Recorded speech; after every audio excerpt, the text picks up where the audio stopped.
Welcome to Behind the Blood.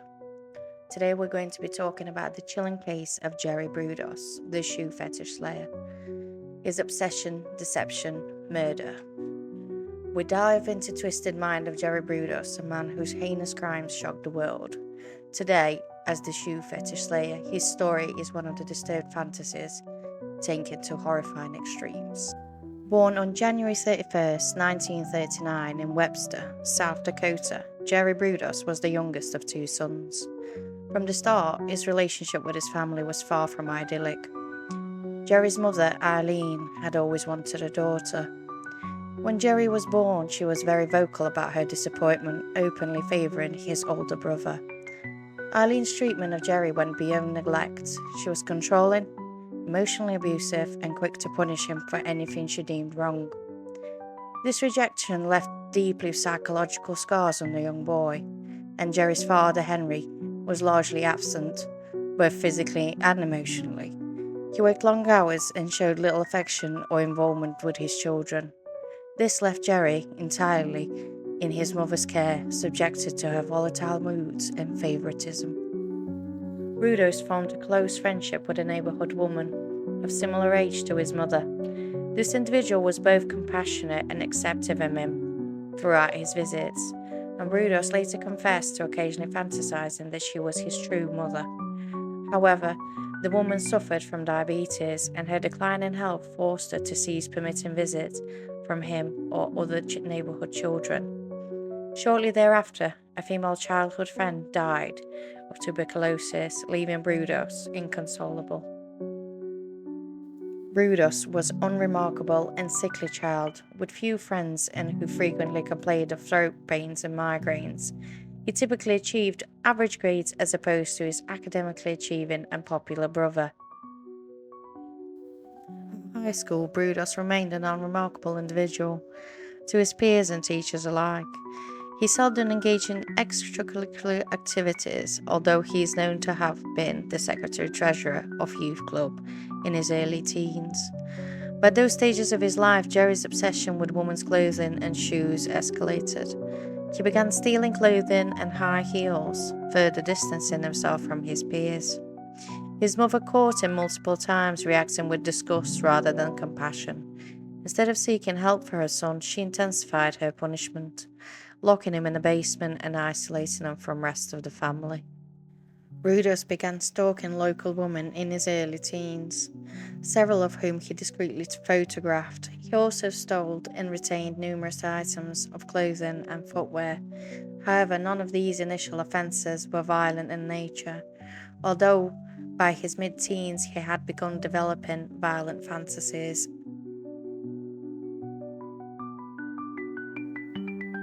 At the age of 16, Brudos dug an underground tunnel, an alcove close to his family home.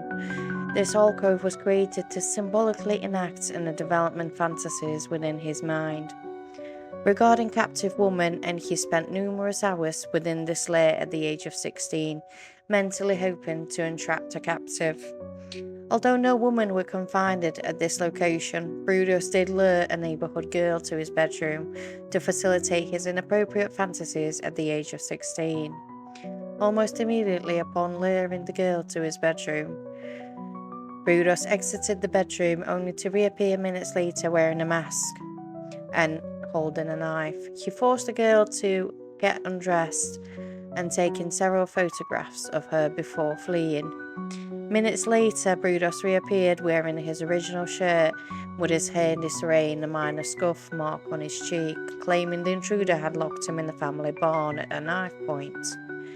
Within a year of his first known violent offence, Brudos had established a pattern of abducting girls of his own age or younger, typically at knife point, and forcing them into a barn upon his family farm before ordering them to disrobe before photographing them. He would then lock these girls in a corn crib before reappearing several minutes later, wearing different clothing and with his hair combed in a different fashion. He would then release the girl, explaining that it was Ed, Jerry's twin brother, and fight the shock at her account of her ordeal before asking, "He didn't hurt you, did he?" Brutus would then claim that his twin brother Jerry was in therapy. This was going to set him back a bit, before pleading with the girl not to inform anyone of her ordeal, and promising to locate and destroy the camera Jerry had used. Fast forward to the 1960s, Jerry's now a married man with children. Despite his traumatic upbringing, Jerry appeared to have built a normal life. But behind the closed doors, his new life mirrored his childhood. His wife often made him feel emasculated and controlled his decisions. Although their relationship didn't start in such manner, his wife was only 17 years old at the time that they had met. Her name was Ralphine Schwindler. At the beginning of their marriage, Ralphine participated and indulged in Jerry's desires.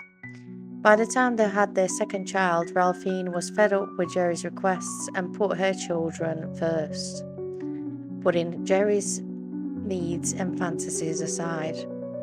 As Jerry told an interview, by that point he did not find his wife attractive anymore, especially since she didn't indulge into anything he wanted to do, resulting in Ralphine starting to behave more and more like his mother and reining his dark fantasies, leading him down the path of no return. All of this has led us to between 1968 and 1969, when he brutally murdered 4 young women in Oregon. Let's take a closer look at his victims and their tragic stories. First, we have Linda Slauson, 19 years old. Linda was a door-to-door encyclopedia saleswoman, full of life and ambition. On January 26, 1968, she knocked on Brutus's door, unknowingly stepping into a trap. Jerry lured her to his basement with the pretense of purchasing the encyclopedias from Linda, where she met her unfortunate end to her life. He then kept her body to fulfill his disturbing fantasies, even taking photographs of her in different outfits. Brutus later bound the remaining Slauson body to a heavy cylinder head and discarded her body over the rails somewhere in Marion County, adding he could not recall the precise location. His second victim was Karen Sprinker, 19 years old. In March 1969, Sprinker was a 19-year-old Oregon State University chemistry student, abducted at gunpoint from a parking lot outside Mier and Frank department store, while en route to meet her mother for lunch on March 27, 1969.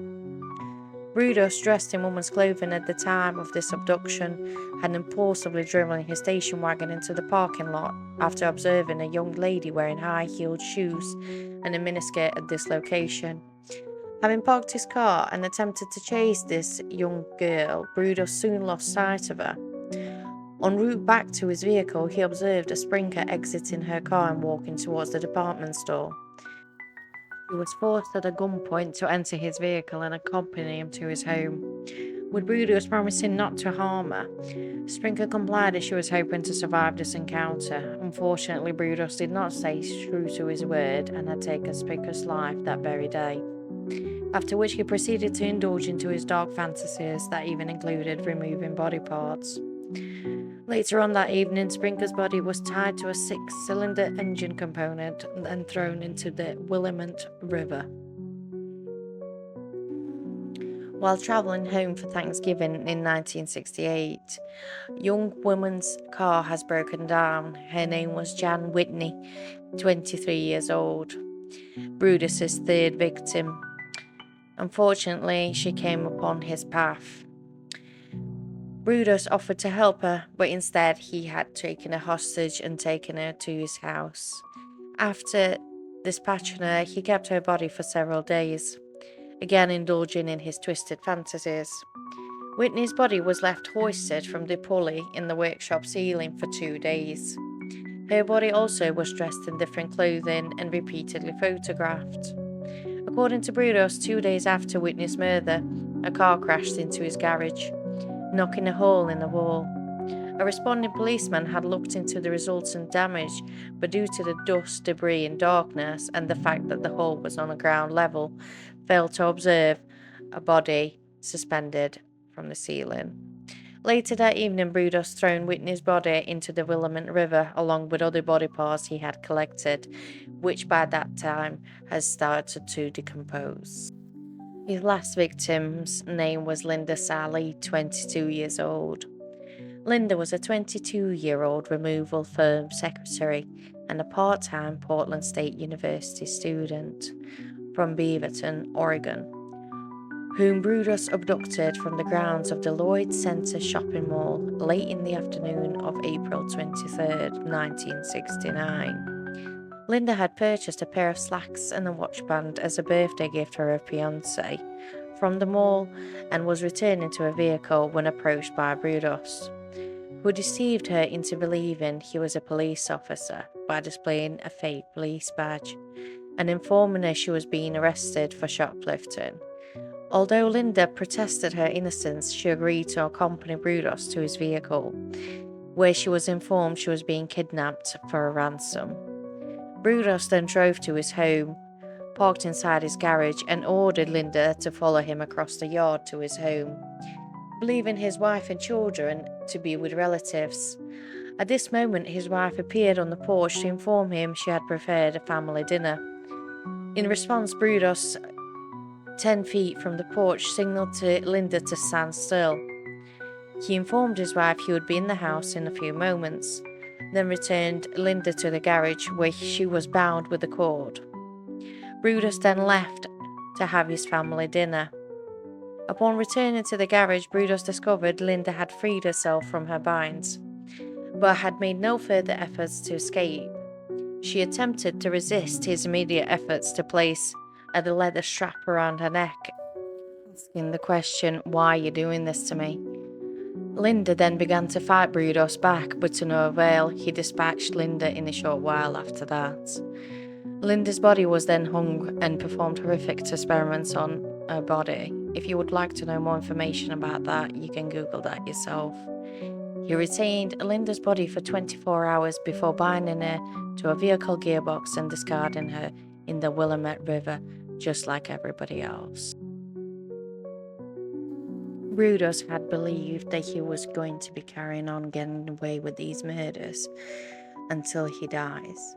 But on the May 10th, 1969, two fishermen discovered what they believed to be a large parcel floating beneath the surface of the water in the shallow section of the Long Tom River. Upon closer inspection, they discovered the parcel was actually the bound, bloated body of a young lady, clad in a coat and weighted down by a large gearbox with a copper wiring, twisted in a manner in which electricians trim electrical lines. The body later was identified as Linda Sally. Due to extent of decomposition and subsequent autopsy was unable to determine proper cause of death. 2 days later, an underwater search has recovered another body, which has been of Karen Sprinker, approximately 20 yards away from where Linda's body had been found. Her body was similarly weighted to the riverbed, in this case by 6-cylinder head, and she had been bound with precisely the same cord and copper wire as Linda's body had been. Sprinker's autopsy determined that she had also died of unnatural causes. Brudos' full killing spree came to an end in May 1969, when police linked him to Karen Sprinker's disappearance through witness testimonies and forensic evidence. Through help of a student from Oregon State University that had told police about the strange phone calls her and the other girls have received from a male stating he was a veteran and wanted to take girls out to the date because he was lonely. This young lady took the pity on him and decided to go on a date. She said the date was awkward and very intense at times. Brudos even mentioned that she was silly for agreeing to go on a date with someone she doesn't know, as he could be the one who is the killer on the loose. With that statement, she did not feel like there will be another date. But once police was on campus, she told them all about her experience with this man. Police asked her to notify him as soon as the man gets in contact again, so they could get in contact with him also. Later on, he did contact the young lady again, where police had seized him and taken him to the station. But unfortunately, police did not have full rights and obligations to keep him there, as there was no full evidence to state that it was him who was there. He did provide all his details, but he did give the false address. So, with no legal basis to detain him, he was soon released from the custody. Although they did find his previous criminal offences that were perfect for someone to be their criminal they needed to take in. But once they managed to get all the correct information, they have found that his residence was just blocks away from the department store where Karen Sprinker had been abducted. Furthermore, Brudos didn't drive Volkswagen Carmel Kia. Investigators discovered that his mother did in fact own such vehicle, and that he was in possession of it on the April of 22nd, where there was an attempted abduction of Gloria Smith, who had also told police about the car make. Later on, Smith herself has positively identified Brudos as the man who had attempted to abduct her. This information was deemed sufficient and probable cause to obtain a search warrant for Brudos' property. 8 days after Brudos' initial arrest, on the May 26, a search warrant for his property was conducted. They checked his garage and found a large amount of lingerie, footwear, and many other things, which are also included in numbers for sorority houses and college girls, including many photographs of young women, some alive, some deceased. There was incriminating photographs that he had also taken with the bodies post-mortem, which had clearly showed that he was the murderer. Police also discovered a coil of copper wiring determined to be the precisely same type that used to bind the bodies of Linda, Sally, and Karen Sprinker to the engine components prior to their disposal in the Long Tom River. One length of rope confiscated by investigators were tied in precisely the same manner used to bind the victims' bodies. In addition, numerous engine components were scattered and stowed around the garage. These discoveries were deemed sufficient to place Brudos under constant surveillance. During his trial, Brudos' lack of empathy stunned everyone. He was convicted of 3 murders and sentenced to life in prison, where he remained until his death in 2006. Jerry Brudos' case is a chilling reminder of how unchecked obsessions can spiral into unimaginable violence. Through our understanding such crimes, we aim to shed the light on the darkness and perhaps prevent these from happening again. Thank you, and like and subscribe if you enjoyed today's content. I hope you enjoyed it, and I hope I'll see you soon.